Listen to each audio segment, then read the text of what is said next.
Good evening, Vancouver, and welcome back to Canucks After Dark, the undefeated Vancouver Canucks After Dark. It is Monday, October 16th. I'm by myself, as you might notice. Clay said he'll be here at 10:30. He is not here yet, but he did say he will definitely be here by 10:35. So we have, at most, 2 minutes and 20 seconds to kill. Thank you all very much for joining me tonight. The Vancouver Canucks are 2-0. One of the few teams that's only played 2 games. I guess a handful have. And hopefully they can keep the train rolling. And the biggest part of it is that the Canucks didn't just win 2 games. The Canucks looked like a different team, especially for one of the games and a little bit for the second game as well. Still nothing on Clay. We're waiting. We'll pull something out here. Folks, thank you all for joining in. It is going to be a fantastic show. We're going to review the first 2 Canucks games of the season. We're going to talk about the games coming up. They play the Flyers tomorrow, 3 p.m. start, so make sure you guys try to get off work early, I guess, or try to watch it while you're working, like I might do. Don't tell anybody. Otherwise, we also have a little bit of other stuff to get into. We'll talk about Ilya Mikheyev, hopefully coming back very soon, some other lineup stuff, and we'll talk about Game Over Vancouver, which is something that I talked about on Clay's stream, on his 12-hour stream, which I assume most of you might have missed because it was a 12-hour stream, so you might not have been there the whole time. I went on at about, I think, 1 o'clock, and it was a great time. We announced that I will be joining Game Over Vancouver as one of the co-hosts, which is very exciting and very fun. Let me pull up the old NHL.com. And we will get ready to talk about some Canucks hockey. I want to give a shout out to Spartan with the $2 super chat to kick us off tonight. Thank you very much, Spartan, saying it's cup time. And you know what? I mean, the Canucks are on pace for, 82 wins? 164 points? Something never done in the history of the NHL before. But I say they do it. Brock Boeser on pace for 164 goals. The Edmonton Oilers are on pace to go 0-82. I mean, everything is just lining up perfectly for the Vancouver Canucks. Of course, I'm being slightly facetious, but genuine in the fact that the Canucks actually look like a much improved team. So I'll pull up the game centers for these first 2 games of the season, and I know all of you were watching Wednesday night. Here he is. He made it. He made it. I don't see his camera, but I believe he did make it. Ladies and gentlemen, Canuck Clay. Am I on? You're live. Okay. Hey, everyone. Sorry I'm late. Parker, thank you. Oh, you look good, man. I didn't get the memo. You look awesome. These are the undefeated sunglasses. Keep them on. Okay, everyone. I'm not sure. I'm sure Parker's covered everything. I'm excited to be here. I had a hockey pool that I was doing, and it was funny. We were supposed to get done by 10:30, and one guy didn't show up. And if he did show up, I'm sure I would have been here not till 11 or so. So it all worked out. I'm happy with my team, but I'm now focused completely on all of you and on you, Parker. And I see all these donations and gift memberships coming in. This is amazing.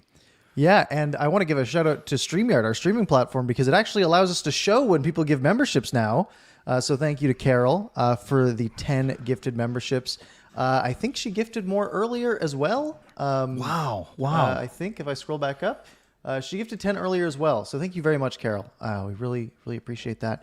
And to all you people getting memberships, it's firing through the chat. Yes. So hopefully you enjoy that. Also, a quick shout out to Shiraz, who says, "Future's so bright, you got to wear shades." It looks like it. I mean, it really does look like it. So thank you all very much.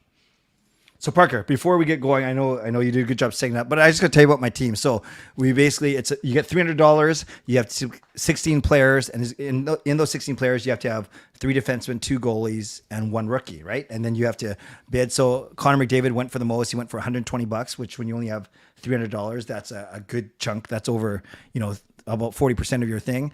So I do have Pettersson, Demko, Dougie Hamilton, Brady, Jack Hughes. So and Shesterkin. So I like the top of my, I spent a little bit of money, too much money, but then I was getting Eichel for like $8, Kempe for $1, Stevenson for $4.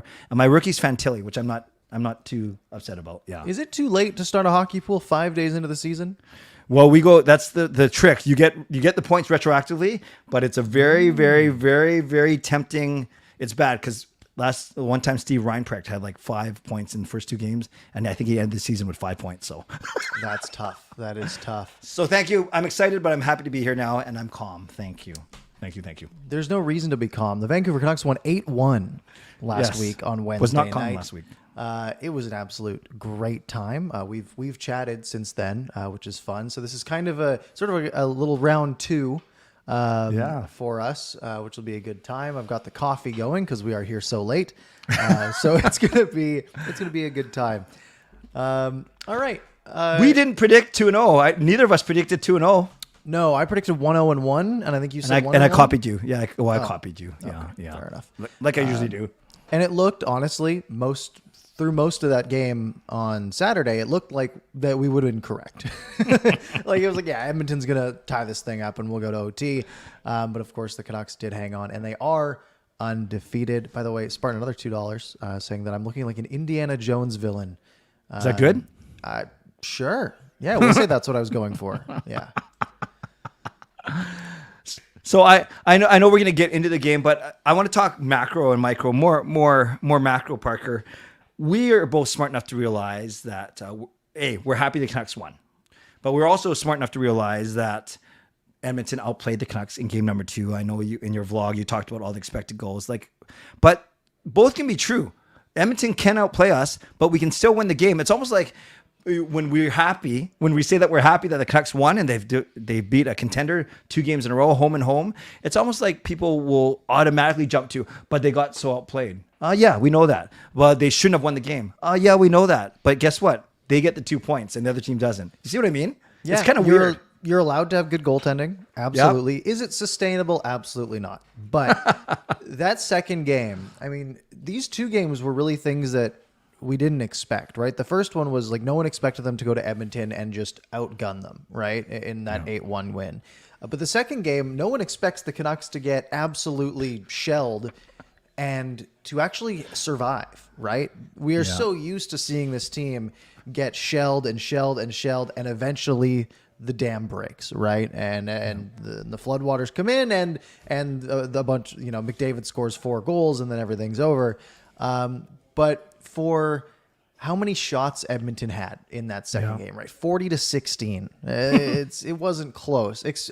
Not to mention the Canucks also blocked 25 shots on top of that. Wow. And Edmonton only blocked 9. So excluding shots that missed the net, but shot attempts and shot blocks, we're talking about 65-25, right? An absolute obliteration.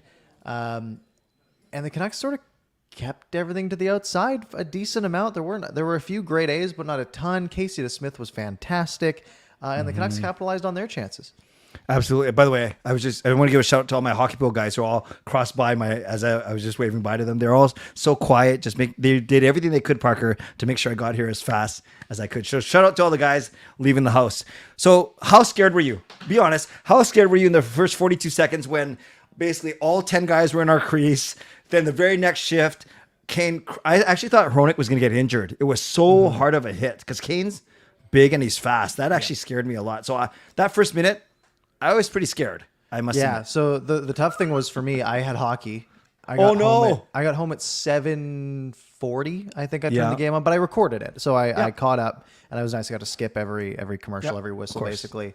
And I turn on the game. I sit down. I'm like, all right, let's go. And I hit skip forward 30 seconds. I'm like, wait, did it glitch? Did I jump ahead too far? No, it just skipped ahead to 42 seconds in, and they scored. And my thought was, okay, this team, again, they show they can score 8 goals. 1 goal is not a backbreaker yet. In other years and without the, maybe baseless optimism that I might have so far this year, I would be more concerned about that. And then, for 5 minutes, the Canucks got absolutely shelled, right? I think the shots were 6-1, 7-1, maybe 8-1 at one point in the first period. And then what did the Canucks do? They capitalized, right? They get a power play. They get a nice tip in. And then they had a good stretch. Like the last half of the first period, Edmonton didn't have a shot. The Canucks, really dialed it up and put some pressure on. and that lasted till the end of the first period, and they had a lead. Yep. And they hung on for sweet dear life for the second and third. And yeah, Edmonton didn't have the lead after that first goal. So did you get home at 7:40 without spoiling it? Like you didn't know actually what the score was or anything? Or you knew? I put music on. I don't want to mess with that. I want to get home. Good for you. I want to sit down. I want to put the game on. Yeah. I wasn't...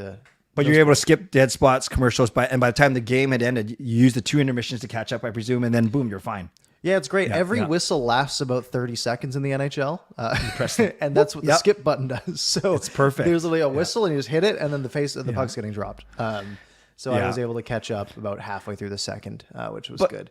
But you make such good points. And I think for us Canucks fans that do want to see them win, we don't make excuses because we knew Edmonton was embarrassed here on Wednesday night.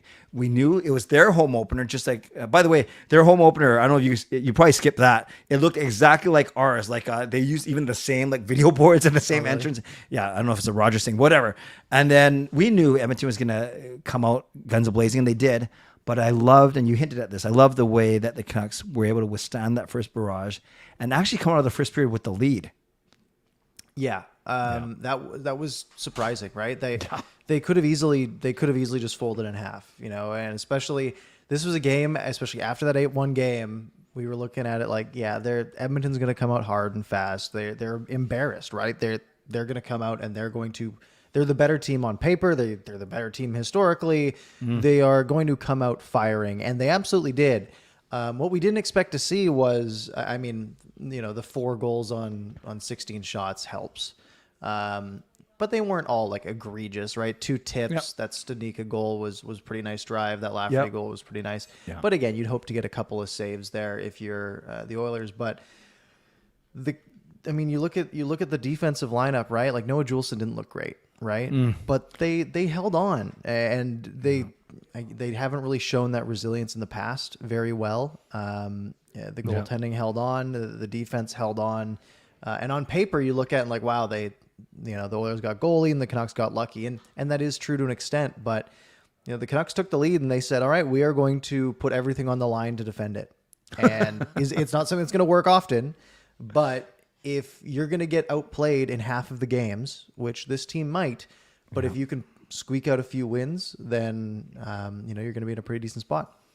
Yeah, and resilience is a great word, and just the pushback. Every time Edmonton scored, we either scored right away or we had a good shift to make sure to show that we weren't running away, we weren't intimidated.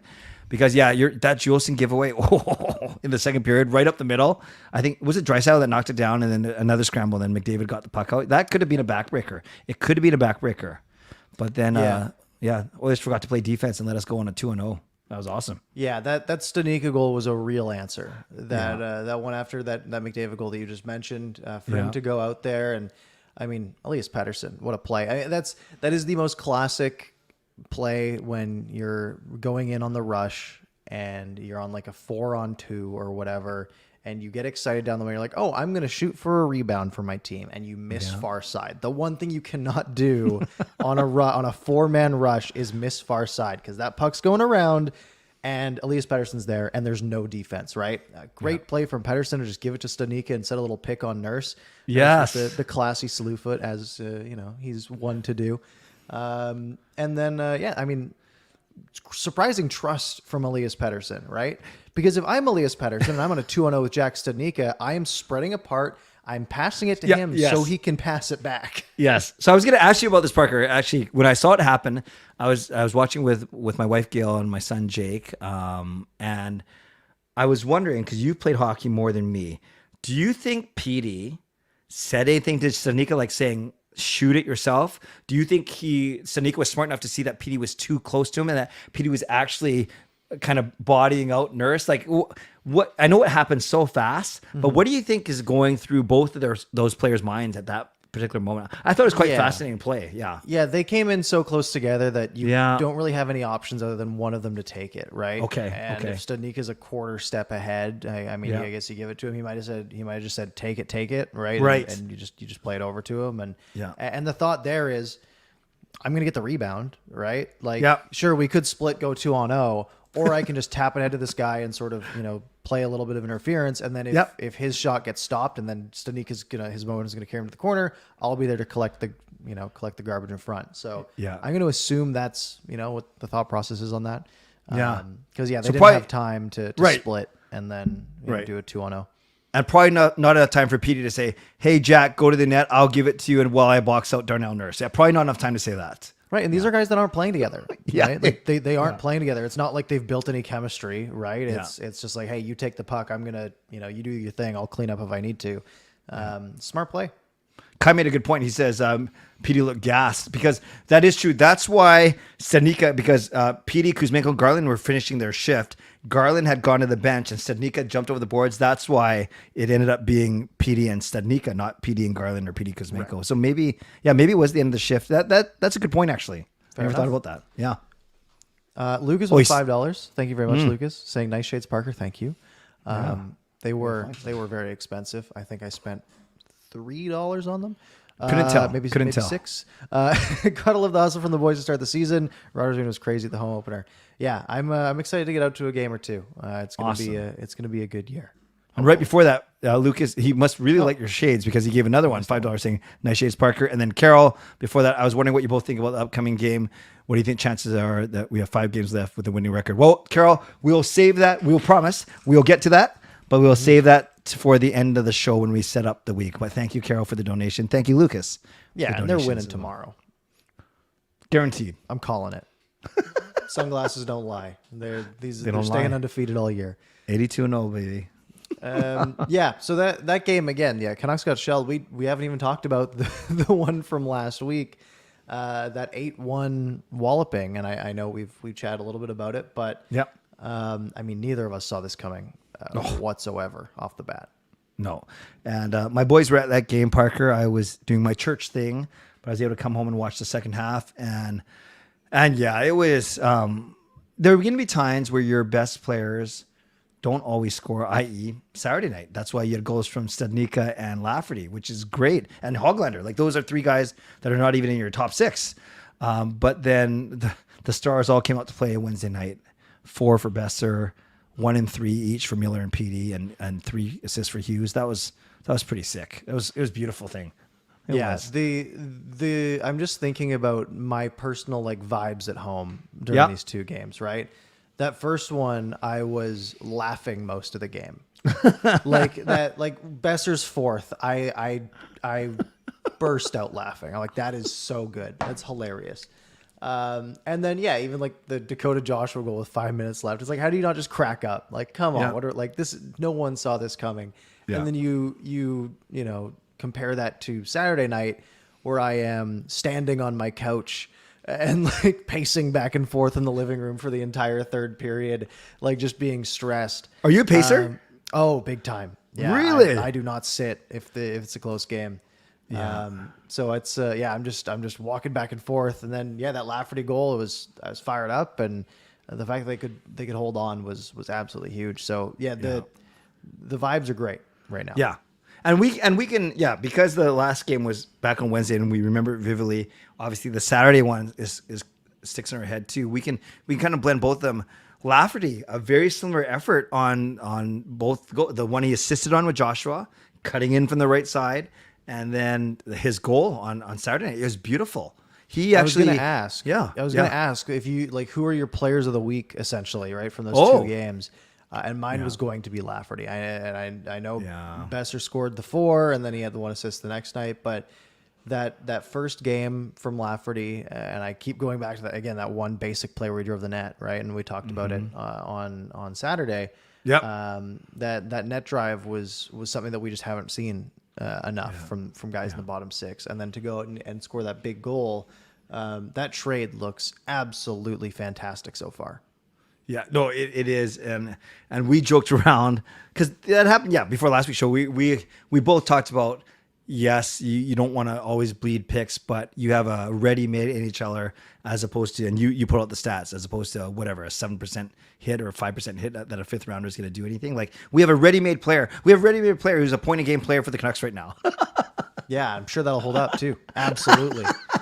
But I just love, he said, when Lafferty came to the team, they said, what do you bring? And he said 2 things. I bring size and I bring speed. or speed and grit, whatever. I know speed was in there, and we have seen it. Like the way he actually on Saturday night held off Ekholm, who's a great defender, and just kind of.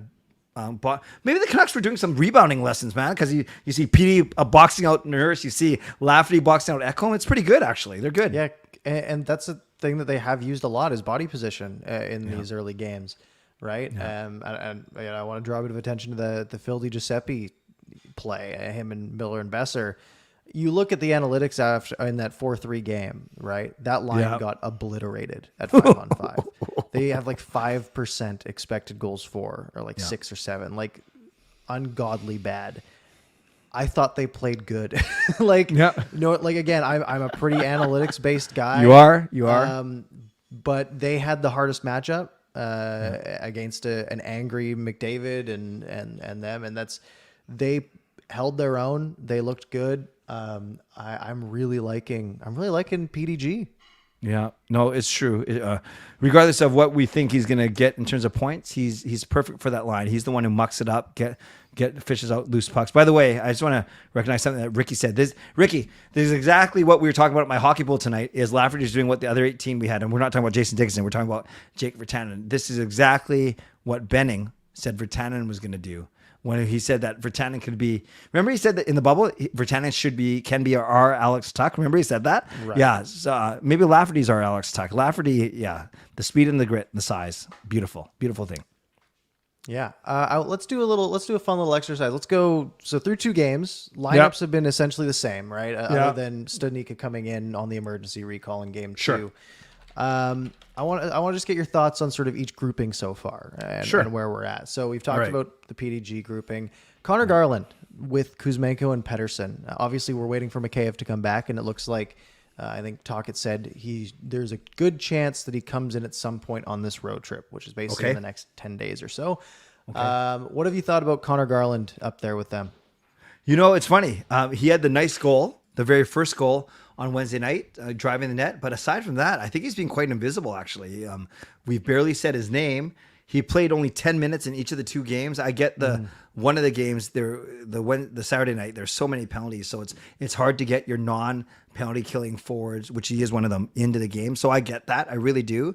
But even the game on Saturday, aside from the goal, I actually didn't notice him that much. Sorry, the game on Wednesday, the home opener. So I think PD's been amazing. Obviously, 6 points in 2 games, second star of the week in the NHL. I think Kuzmenko had a quiet Wednesday, but had a good Saturday, at least with the deflection. But Garland, to me, quite not noticeable. To be honest. I agree. That first goal was great. What a pass by Elias Pettersson there to sauce that and essentially bounce it right at the defender's stick so it would land on. Like it was perfect. A perfect move from Garland and tight too. Like watching it on the broadcast, like you couldn't tell how it even went in at first until they showed the different angle because it was that quick. He had, I think on Wednesday also, we had a couple, like I noticed on one shift, he brought out the spin cycle where he did like probably 6 turns in 4 seconds. And I was like, that's it. That's Connor Garland. And then other than that, I think he was pretty invisible. I don't know if, how the analytics were behind him or anything, but I mean, if you're only playing, 9 minutes, 42 seconds in that second game, that might not be the best sign. I mean, how much did he play in game 1? He played 9:52. So 9:52 and 9:42. He hasn't broken 10 minutes yet, which is crazy, Parker. He's our first line right winger right now, playing with Pettersson, and he can't break 10 minutes. Yeah, and he's our fifth highest paid forward currently. Great and again, point. I'm a big Connor Garland supporter. I think he's better than he's given credit for. However, through 2 games, that hasn't been the case. Yeah. No, that's fair. So yes, first line, obviously PD is driving it. I think Kuzmenko was better and Garland's just been okay. Yeah. Pius Suter with, he's been playing with Beauvillier and Joshua for the most part. Yeah. What do you think about that set? I noticed Joshua because he scored and he was in the middle of everything on Saturday night. Yep. Suter, I noticed because he takes straws, so the camera naturally just focuses on him actually, and he kills penalties. Beauvillier, I can't find him, man. I can't find Beauvillier. I fully agree with you. It is actually what crazy. happened? Yeah, I don't know. It really It really doesn't make sense. He is pretty invisible out there. Yeah, it's crazy. It's crazy. And and I guess the good thing is the Canucks have won these 2 games. Imagine if they got blitzed 8-1 and lost 4-3, then we'd be like, man, all these guys that aren't contributing, they got to wake up. So, yeah, but I have not noticed Beauvillier at all because he doesn't kill penalties either, does he? And no, he's on power play too, which, yeah. Pius Suter, by the way, 18 of 23 in the faceoff circle. I did not know that. Wow. 78.3%. Has been fantastic. I mean, career-wise, his faceoff numbers aren't great. Did you know that he was 39th place in Lady Byng voting last year? I did not know that. I just found that out. So what's that in one? Calder voting a few years ago. Well, yeah, no, I remember they had a good rookie year. Yeah. Interesting. So, yeah, that was big. He was 80% in the dot on Saturday's game, which obviously had a big help. I've really liked his game. He hasn't been super flashy, but that's the role that he's brought into, and to go into that Oilers game and to be a even plus minus and playing the defensive role that he was, pretty happy. I do notice the fourth line more than the third line. Yeah, and it's the Sam Lafferty show. Like, honestly, he has, through 2 games, he has impressed me a ton. Studnicka looked totally serviceable on Saturday. Obviously didn't play on Wednesday. Höglander had the nice tip.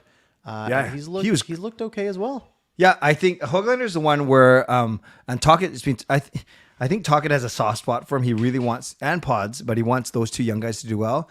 Remember, Höglander had that really nice pass to Lafferty on that goal. So he winds up with 2 points. And the good tip as well. So I agree. He's been good. And for a guy who we weren't even sure if we know the story that he's not waiver eligible. So if you basically not stuck with him, he's going to be up here. You can't send him down. Someone's going to pick him up for sure on that contract with that potential. He already has a third of the points that he had last year. He had 6 points last year? He had 9 points last year. He's got 3 already. Okay. Yeah, he's got a goal and 2 assists. Good for him. Yeah. I mean, I'm really, if he can be, especially in the bottom 6, like the Canucks have the top 6 sort of good, right? If everyone's healthy, right? Because you put Kuzmenko, Pettersson, Mikheyev, you got PDG, Miller, Boeser, and then I guess you're throwing Garland in the bottom 6. But if you can have like a Garland, Höglander, and Lafferty playing together, or something along that line, like that's a really good third line potentially. Like that's a line that can put up some numbers, right? I don't know if they're going to use them that way, right? It's maybe not great defensively, but there can really be some scoring throughout the lineup if Höglander steps it up this year and Lafferty continues to be what he's shown so far. That's a really good point, because if you have Mikheyev come back and then you have Bluger come back, and even if you move Lafferty to a wing. Yeah, so if those 2 come back, now you got to drop 2 guys. And if Höglander's playing well, do you healthy scratch Beauvillier? No, probably not. Beauvillier, right? Joshua? Yeah, that's exactly what I'm thinking. Yeah. Right? Like, I mean, I like Studnicka, but I mean, he hasn't, I think he only played, 7 minutes? You're right. Studnicka's the one. He's probably coming out sooner. Yeah. But again, if he plays really well too, right? He's 24. He can take a step. Right, he's definitely young enough to take more steps than where he is right now. And I can also see him being a guy that Tocchet likes. And we know that Tocchet and Joshua had a bit of a, not a fantastic preseason. So, and again, I'm not super sold on Dakota Joshua right now. I think I don't think he played great on the Wednesday game. So, I'd love it if everything is going so well that we're scratching Anthony Beauvillier and Dakota Joshua, then that's a pretty good place for this team to be. Hopefully they're not doing it because they need some sort of spark because they've lost 6 games in a row. Yeah. Mikheyev's healthy. I think we both agree we want him playing with Petey and Kuzmenko, correct? Yeah, I think so. And I think these first 2 games have solidified that. Garland's looked fine, but it's not the same. Right. So then we don't touch the second line because we know Tocchet won't touch the second line of Miller, Boeser, and PDG. So then you're right. Your third line then is Suter. And what are you doing there now? Are you going Garland, Höglander, or? Yeah, I mean, where else are you going to put Garland, right? You're not putting him on the 4th line. That's weird. So yeah, and I don't think you're bumping Suter down. Say you're going to do, I guess, Garland. Unless you go Suter, Garland, Beauvillier. Joshua or Beauvillier or Höglander. And then your fourth line becomes Lafferty, Bluger when he's back, probably. And then I think you're right, actually. I'd be fine. Do you think Suter, Garland, Beauvillier is gritty enough for third line? You think that's okay? Suter, Garland, Beauvillier? Because if you when I think of Beauvillier, but if you're okay with that line though, then your fourth line you keep Lafferty and Höglander together, and then you have Bluger in the middle, and that's a really good fourth line. Yeah, and the thing is, at least for 2 games in, I'm not as worried about line grit because the team grit seems pretty high, right? We're seeing guys go into corners. We're seeing guys block shots. We're seeing guys, battling, right? We're seeing a lot of sticks and lanes. Yeah. Yes. If your whole team is playing gritty, then you don't need your third line to be sandpaper, right? You can have a bit throughout the lineup and things are okay. And that seems to be the identity that they want to have, right? All 4 lines can be tough to play against. So if that's the case, then I'm not as concerned. But I could definitely see it being a little bit problematic. Yeah. Okay. Well, I guess we don't have to worry about it until it sounds like Mikheyev is going to be ready before Bluger, right? Because Bluger's still week to week.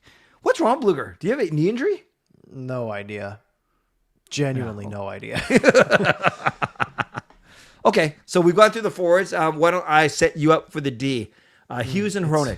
Sorry, it says injury undisclosed. That's probably why we have no idea. That's the definition of undisclosed. Yes. All right, I'll set you up for the D. Hughes, Hronek.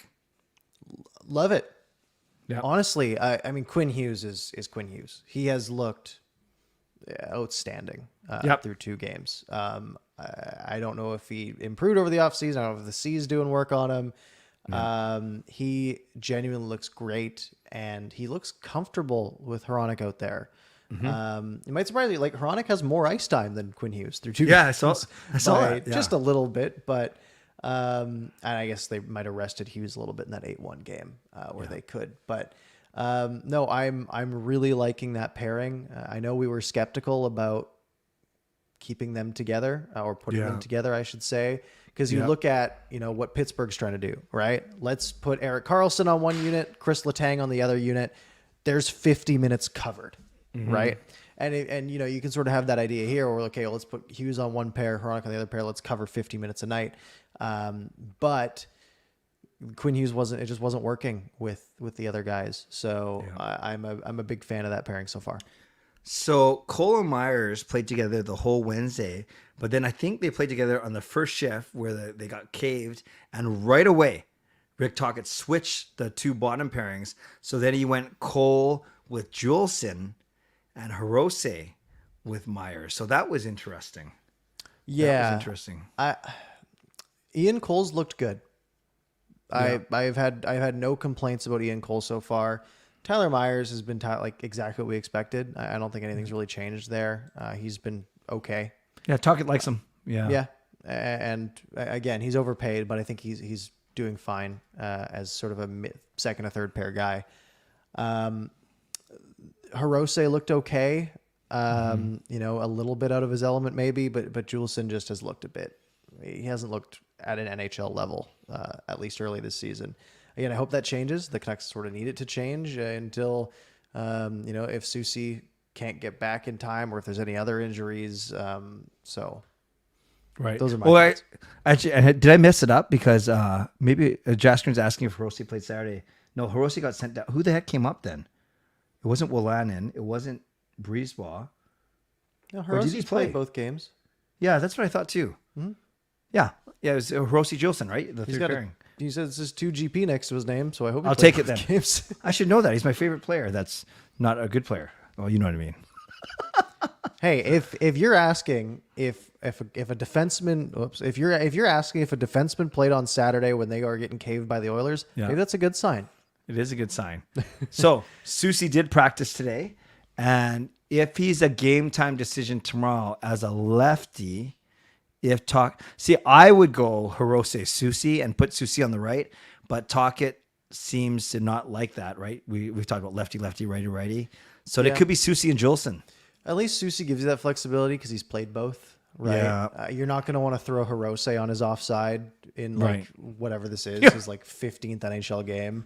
That might not be ideal. His 10th NHL game, it'll be tomorrow if he plays. Yeah. So that's probably not ideal. But Susie, gives you that flexibility. And I mean, part of me sort of just thinks in the absolutism of I want the better player out there. And that's probably going to be Hirose over Juleson right now. By the way, Parker, what's the most we've had on one of our streams? I know it's not this, but this is pretty good. 170? I think we've broken 2 before. Once, right? Yeah. Yeah. But 170 is pretty good. 170 is great.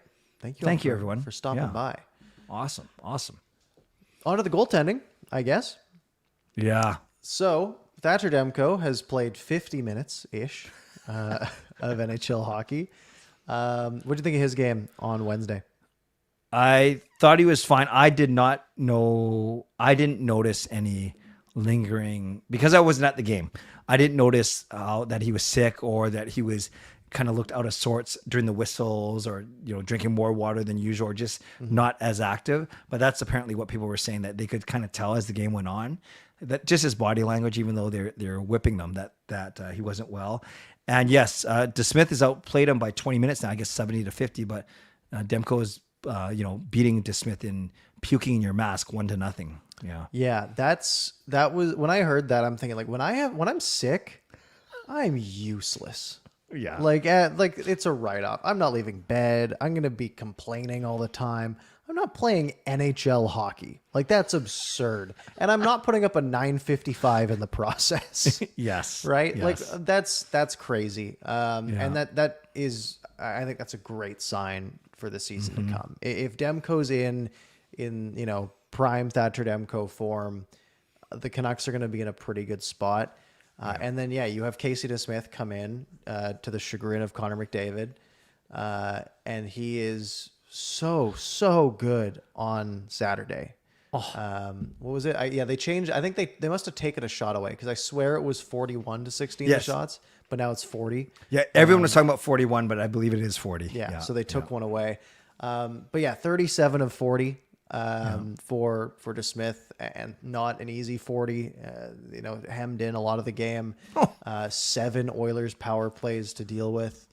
I mean, hats off to Casey DeSmith. What a performance. Yeah, last year we recall, Parker, that Demko got hurt in that Florida game, and the Canucks. It was early December, and the Canucks were already out of the playoff spot position contention. They didn't have any cap room, so the Canucks didn't even bother to try and find a bona fide backup. Martin proved obviously that he couldn't handle it. That's why he's not even here anymore. And then you have Colin Delia, who the journeyman free agent that he is. So the fact that already in game number 2, we see that we have a complete upgrade in the backup position. Not just a guy who's going to hopefully steal wins, even though that he'll win outright some games too. And you and I have always talked about if he can get you those 10 or 12 wins to add to Demko's 30 wins, hopefully there's your 42 wins that you need to get in the playoffs. Yeah, that game yesterday was Saturday was, that wasn't a standard your backup's going in. Hopefully he can hold his own and not cost your team the game, right? Because that's what you hope for most teams at your backup, right? It's hey, your starter's going to play 55, 57 games. Your backup needs to go into 27 games and win 12. Yeah. If your backup goalie can go 500, you're doing great. Yeah. If Casey DeSmith is going to play like this all year, I mean then you maybe don't even have to play Thatcher Demko 57 games, right? I don't want to get ahead of ourselves, right? But if he is genuinely looking at a similar level to Thatcher Demko, and you can say, okay, well maybe we give him an extra rest day here and there just for longevity's sake. That could be really valuable, especially if we're talking about a team that, again, don't want to get ahead of myself. But if we're talking about a team, let's say this team finishes with 98 points, right? And maybe they're third in the Pacific, right? Which I think is a little optimistic. We're thinking fourth probably, but let's say they end up third in the Pacific and they're in a divisional matchup, maybe against Edmonton or whoever they might play, maybe LA, maybe Vegas, right? Well, maybe Demko's played 4 less games than he needed to, right? Maybe he's a little more rested, and I'm thinking so long term here, but Casey DeSmith being good increases this team's playoff chances so much because he's already been worth 2 points. Yep. Absolutely. And what we saw yesterday from Casey Smith is probably better than anything we saw from Delia and Martin last year. Before Parker, we look at and we start to preview the upcoming games. I have an admission to make, a confession, and I want to know your thoughts. Near the end of last season, I actually didn't mind Connor McDavid. I thought he was trying to show, as the Edmonton Oilers went deeper and deeper into the playoffs, or at least they got to their division final, I thought that he was pretty good with the media, actually. And he was starting to show a little bit of personality. So when he was whining basically Wednesday night, and he didn't know the full story that Demko was sick, but you know how he talked about both the backup goaltender and the PP1. It annoyed me, not because he annoys me, because he doesn't. It annoyed me because it's almost like it's so weird to say, but he let me down in that I actually liked him for a little while. And then that kind of was, I don't know. I just think him and Draisaitl will become babies when they're on the ice, but I don't mind McDavid. I don't mind McDavid either. I like McDavid. For an Oilers player, I like McDavid a lot. I mean, he was mad after an 8-1 game, right? And he said something kind of dumb and whatever. I thought just the sort of contradiction was funny of like, wow, take it seriously. You're putting your backup goal in for the last 10 minutes. Then also like, wow, you're still putting out power play 1 when you did a power play up 8-1. It's like, okay, well, do you want us to try or not? Sam Lafferty's not power play 1. Like we put him out there. That's not what that is. But on the same vein, I don't like Draisaitl makes me much more frustrated because he takes it out on the ice, right? Yeah. You see the hacks and he things slashed like Cole that, in the right? back of the shin. Yes. And it's we've seen it before, right? That's the stuff that frustrates me a little bit more, and makes me like him less. I like Connor McDavid though. He's boring, but he's so good at hockey that it's hard not to like him. We'd like him on our team. Oh yeah. Yeah, definitely. That'd be great. He'd be great. Oh, I see 199 viewers. It's weird. I don't know if it's because the Canucks are off to 2-0 start. I don't think it's because we bumped by half an hour because I'm sure. Not. Yeah, I know you're not hurting, but thank you. You took one for the team tonight, so. No, I'm good. The 10 p.m. coffee is doing wonders. I will be punished later when I try to go to sleep, but it is doing great for me right now. Awesome. So, we're already 45 minutes in. I guess I'm only 40 minutes in because I was 5 minutes late. Do you want to start looking at the next week? Let's do it. We got 3 games in the upcoming week, all on the road, all down the East Coast. And it starts tomorrow, bright and early, 3 p.m. Pacific, to accommodate the Philadelphia Phillies in the postseason there, in the NLDS, or NLCS, I should say. Sure. 3 o'clock against the Flyers. The Flyers aren't supposed to be great. Yeah. To be fair, they won their first game against Columbus. They lost their second game against Ottawa. So, not a great start for them. 1-1. I'm sure they'll take it. They are currently projected to be the second worst team in hockey, just ahead of the San Jose Sharks, and just behind the Columbus Blue Jackets, at least according to the Athletics odds. Where are you expecting this game to go tomorrow? Well, it's funny. If you had told me that of the 3 remaining games on the road trip, between Philly, the next 3, Philly, Tampa, and Florida, that Philly actually has the best points percentage of those 3 teams, I'm not sure if I would have believed you. I know there's a couple people in the chat saying classic trap game. We've just come off 2 big wins. This team might be better than we expect. But given everything we heard about the practice that Rick Tocchet ran today, that he's not letting the players get complacent, not only do I want, but I expect the Canucks to win tomorrow. I really do. Yeah, I loved hearing what I heard today from Rick Tocchet. Seeing that he sort of bag skated the guys after 2 tough wins to start the season, right? I think his quote was, earn your effing ice time, he said on the ice today, which good on him. And then what was the other quote? It was just like something, we're not getting complacent or something along those lines. Right. Which is good. Yeah, it would be easy for a coach to come in and be like, hey, we just beat Edmonton twice. We're playing a great system.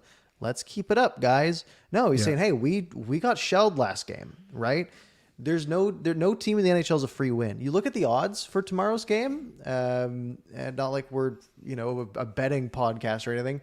Pretty much even, right? Like it's basically straight up odds.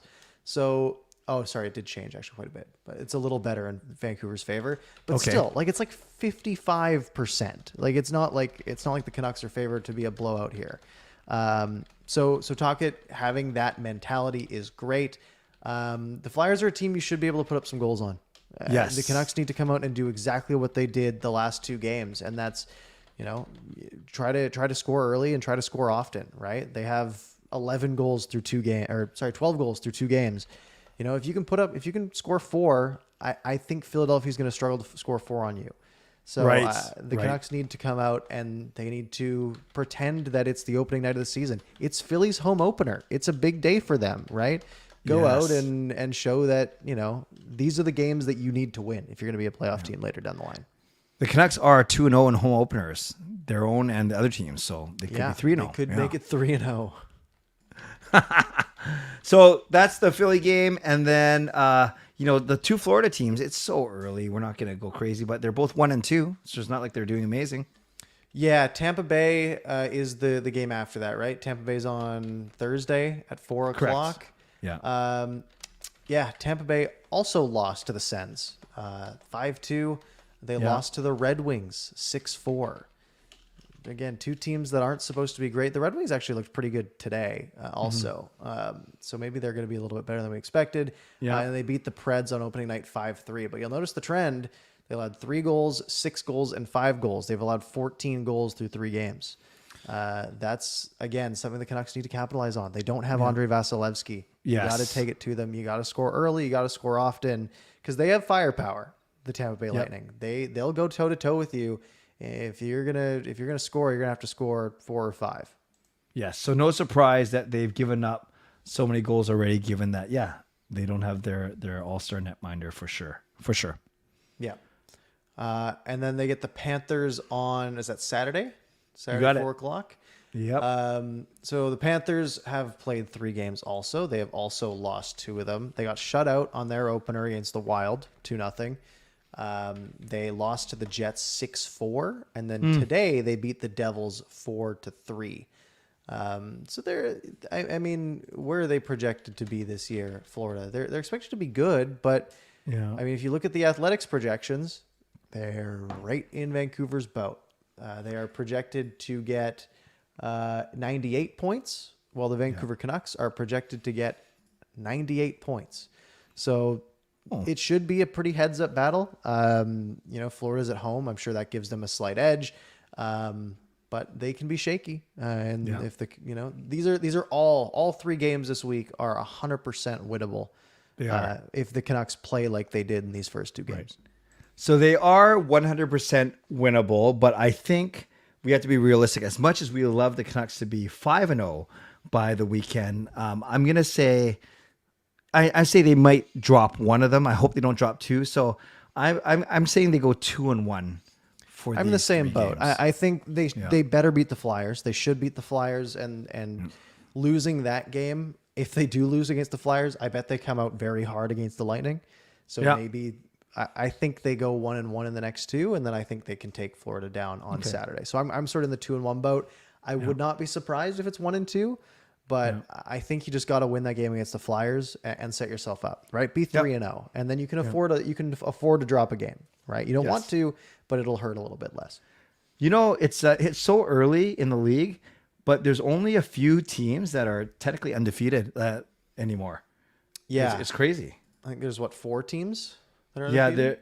There's only of the teams that have played 2 games or more. Yeah, there's only 4 teams that are undefeated. Vegas 3-0, and us, Boston, and Colorado. Like 4 powerhouses though. They're Vegas, Boston, Colorado, Vancouver. Right. All 3-0 or 2-0. And then, one team's played like 1 game. I don't know how that happens. Dallas is 1-0, but they've only played once. Yeah. Yeah, so are the Islanders, I think, right? Okay. That's right. Yes. Bizarre. Oh yeah, that's right. Islanders and Dallas are both 1-0. Whereas Chicago's played 4 games already. I guess they want the Bedard money right away. And they were all big games too. They're 2-2. Yeah. Chicago's looked surprisingly decent. They looked good today. I watched a chunk of that game, and they looked not bad. How's Bedard? Goal was pretty sweet. Yeah, he looks fine. He's not standing out yet, but he also he looks a little bit dangerous every time he has the puck. He's going to be a heck of a player. Cool. Very cool. So All right. So we both got 2-1. 2-1 records. Sounds good to me. All right. We'll take it. Yeah. Anything else happen in the last week? Obviously the league started and everything, which is great. I do want to touch on, the playoff odds, like I mentioned. Yeah. Because as of day one of the NHL season, at least according to The Athletic, the Canucks were projected to get 94 points, which would give them a 58% chance to make the playoffs.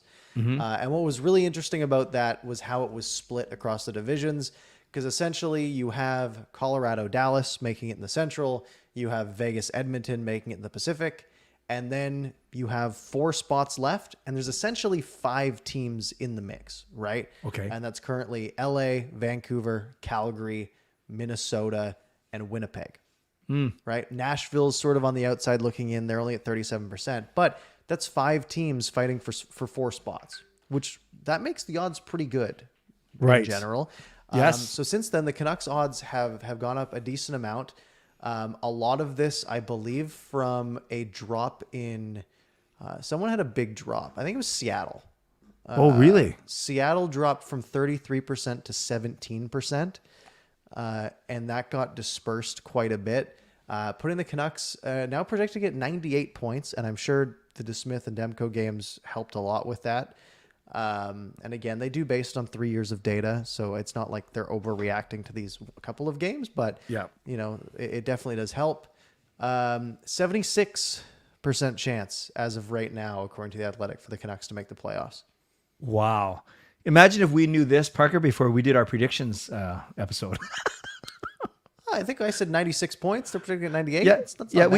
we said 96 and 95. That's what we were hoping for. So, yeah, I guess from a points perspective, we were just 2 or 3 points away. I just think it was the whole. We didn't speak with 78% confidence, though. I can say that. Yeah, and I think the 2 wins against Edmonton do help quite a bit in the projections, because I imagine Edmonton was favored in both of those games, right? So maybe the Canucks, by the model, might have been projected to get 1 to 1.5 points from those 2 games, and they got 4, and Edmonton got 0, so they're getting 2.5 less points. I'm sure that had a pretty decent influence as well. Yep, that's true. That's true. Yeah, the division games are big games. Love it. Love it. I'll take it. I'll take 78%. All right. Should we go to the people? Let's do it. All right, folks. We've got 5 minutes left. We can go a little bit longer if need be, even though it is late. So this is your chance to get in some questions. If you've got any questions, I'll scroll up and see if I can see anything. But you guys are doing a lot of talking, which is good. Talking amongst yourselves, which we love to see. We should do a quick question while you're here. Give us your everyone in the chat. Also throw in your records that you're predicting the Canucks will put up this week out of the 3 games: Flyers, the Lightning, and the Panthers. Do they win 2? Do they win 1? Do they win 3? Do they lose all 3? Hopefully not. All right. What do we have here? You have any you want to grab? Well, I think just we haven't really talked about this. The Garland potential move. Elliot Friedman talked about it on Saturday. He said the Canucks are looking to have $1 or $2 million of cap space. To me, that screams Ethan Bear, but I'm not sure if that's right. If we can easily connect that. And yeah, Columbus, Nashville, Winnipeg are looked at as among the rumored locations or destinations, I should say. So. Yeah. So when we talk about Connor Garland, we got to talk about potential return. Yeah. Right. What are we getting? Are we getting a number 6 D-man at best? Right. That doesn't feel worth it. Although the cap space would be nice.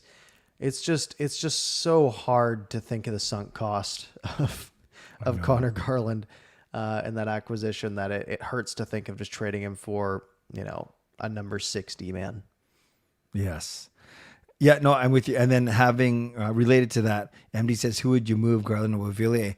Beauvillier is easier to move because he's a free agent at the end of this year. Garland's got 2 more years after this year. Yeah. That's tough. But Garland's, I don't know, is he better playing? He makes a tiny bit more than Beauvillier, 4.9 versus 4.2. So I don't know. Yeah, it's not a great scenario to be in. It's too much cap among two wingers who have done not a lot through the first two games of the year, but it's just two games. Just true. Spartan bet my dad $100 that Brock Boeser would not hit 30 this season. Kind of scared, not gonna lie. Thank you for the $5. Yeah. I hope you lose 100. Nothing against you, but I do hope that Boeser hits 30. Yeah. Or I'll take 29, so he wins the 100 And 60 assists. Exact. You read my mind. My mind. Yeah. We're good. And I'm not saying Spartan. Then you don't turn around and donate it to us. No, you do what you want with it, but we don't want you to lose $100. But yeah, but we want the Canucks to do well though too. Predictions wise, Irwin's saying just be happy with greater than 500 on the trip, which I think is decent for all road trips. But I think we're at the point where you get to play Tampa Bay twice in a season. This is your best chance to beat them, right? They don't have Vasilevsky. Philadelphia, you really should take 2 games off of them when you play them.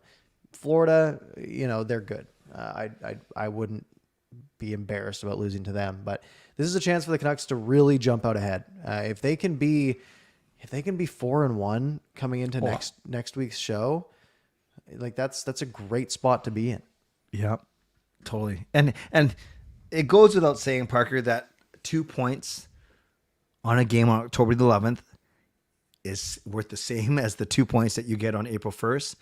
But we had like 2 points after 7 games last year. Weren't we 0-5-2? I'm pretty sure that's what we were. Absolutely. Yeah. Because that's the thing, right? You look at a team and sure they're 2-0, right? Yep. And you don't want to get ahead of yourself. There's 80 games left. But if they were 0-2 and they looked as bad as they looked good in these, at least in the first game, and then sort of the hold on in the second game, if they were 0-2, we'd be like, oh, here we go again, right? Like these first 2 games have been so far above my expectations for this team. Did I expect them to win 8-1 in Edmonton? Of course not. Did I expect them to get outshot 40-16 and find a way to hang on? Of course not, right? This team actually looks different. They look like they have a different identity potentially. Again, it's too early. It's 2 games, but this is that game on Saturday was a game we have seen too many times, and we've seen the Canucks lose that game every time.